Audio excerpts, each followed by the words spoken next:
ప్రజలు ప్రపంచ వ్యాప్తంగా తమ ప్రతిభను నిరూపించుకుంటున్నారని, ఇది తాను తీసుకొచ్చిన సంస్కరణలు ఫలితమేనని అన్నారు. మనమందరం కలిసికట్టుగా పనిచేస్తే ప్రపంచంలోనే నెంబర్ 1 స్థానాన్ని సాధించగలమని అన్నారు. సీఎం చంద్రబాబు తన ప్రసంగంలో మరో ఆసక్తికర విషయం వెల్లడించారు.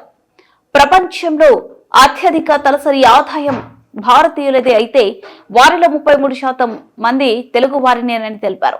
ఈ గణాంకాలు తెలుగు వారి ప్రతిభను ప్రపంచానికి చాటుతాయని, భవిష్యత్తులో ఈ సంఖ్య మరింత పెరగాలని ఆశాభావం వ్యక్తం చేశారు. మన ప్రతిభ, మన కృషితో 2047 నాటికి తెలుగు జాతి ప్రపంచంలోనే నెంబర్ 1 స్థానంలో నిలుస్తుందని సీఎం ధీమా వ్యక్తం చేశారు. భవిష్యత్తులో తెలుగు జాతి ప్రవాహం మరింతగా పెరుగుతుందని, ప్రపంచ వ్యాప్తంగా తెలుగు వారు తమ గౌరవాన్ని నిలబెట్టుకుంటున్నారని చంద్రబాబు నాయుడు విశ్వాసం వ్యక్తం చేశారు. ప్రూఫ్ ఆఫ్ కాన్సెప్ట్ ఎన్నేళ్ళు మొత్తం కలిసి 25 ఏళ్ళు కూడా కాలేదు. అంటే మనం స్టార్ట్ అయ్యింది 95లో స్టార్ట్ చేసాం. ప్రిపరేషన్ అవన్నీ అయిన తర్వాత కొద్దిగా పికప్ అయ్యింది. అక్కడి నుంచి విజన్ డాక్యుమెంట్ తయారు చేసాం. అనేక సంస్కరణలు కానీ అనేక ఇనిషియేటివ్స్ తీసుకున్నాం.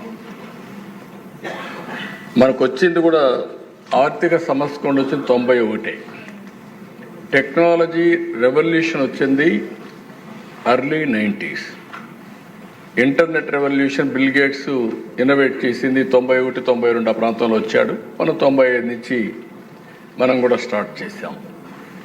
ఇక్కడ ఎందుకు ఈ విషయాలన్నీ ఆలోచించినప్పుడు దిశ మనం కూడా గుర్తుపెట్టుకోవాల్సింది, మన ప్రజలకు ఏం చేయాలని మనం ఆలోచించినప్పుడు ఒక పబ్లిక్ పాలసీస్ క్రియేట్ చేసే అవకాశం మనందరికీ ఉంది. ఇక్కడ ఉండే చట్టసభలో ఉండే మీకు అందరికీ ఉంది.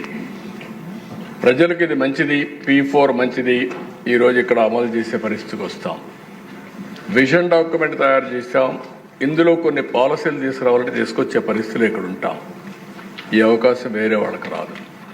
దీన్ని ఆధారం చేసుకొని బిజినెస్ పీపుల్ కానీ, ఇండస్ట్రీ కానీ, సమాజం కానీ మనల్ని ఫాలో అయ్యే పరిస్థితి వస్తుంది. ఈరోజు 25 సంవత్సరాల దిశ నేను గర్వంగా చెప్పగలుగుతున్నా. ఊరూరికి పోయి చెప్పేవాడిని, మీ పిల్లల్ని బాగా చదివించండి. చదివిస్తే లాభం ఏంటని ఆలోచించినప్పుడు మీరు 20 ఎకరాలు, 30 ఎకరాలు, 50 ఎకరాల భూమి ఇవ్వాలనుకుంటున్నారు. ఈ భూమి వల్ల లాభం లేదు. ప్రయోజకుడైతే 100 ఎకరాలు కాదు 1000 కోట్ల రూపాయలు సంపాదిస్తారు. Sky is the limit. అప్రయోజకుడైతే మీరు ఇచ్చింది తాగేసి మొత్తం పోగొట్టుకుంటాడు మీ కళ్ళ ముందరనే. మీరు మీ పిల్లలకి ఇవ్వాల్సింది విద్య అని చెప్పేవాడిని.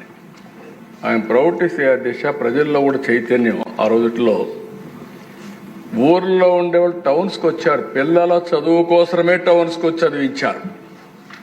ఐటీ మాట్లాడితే ఐటీ చేయించారు. ఆ రోజు నేను చెప్పిన మాట నిన్న కూడా ఒక ఆయన అన్నాడు, మీరు చెప్పితే నేను విన్నాను, మీరు డబ్బులు కూడా ఇచ్చారు, పంపించాను. నా కూతురు బ్రహ్మాండంగా పనిచేస్తూ ఈరోజు నాకు డబ్బులు పంపించి కారు కొనుక్కున్నా, ఇల్లు కట్టుకున్నా, మా అమ్మాయి పంపించిన డబ్బులపైన నేను ఆధారపడ్డానని చెప్పే పరిస్థితికి వచ్చారు దిశ. ఈరోజు ప్రపంచంలో ఏ దేశానికి వెళ్ళినా మీకు ఎవ్వరికి అనుమానం అవసరం కావాలని టెస్ట్ చేయండి. ఒక పాష్లో